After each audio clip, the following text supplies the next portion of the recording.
This is going to be a video tutorial on how to show or hide read receipts in the X app using an iOS device. I will be using an iPhone for this. Let me jump over to my iPhone here.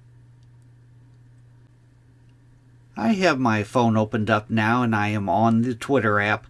To show or hide your read receipts, what your read receipts are, it shows the other person that you've read their message.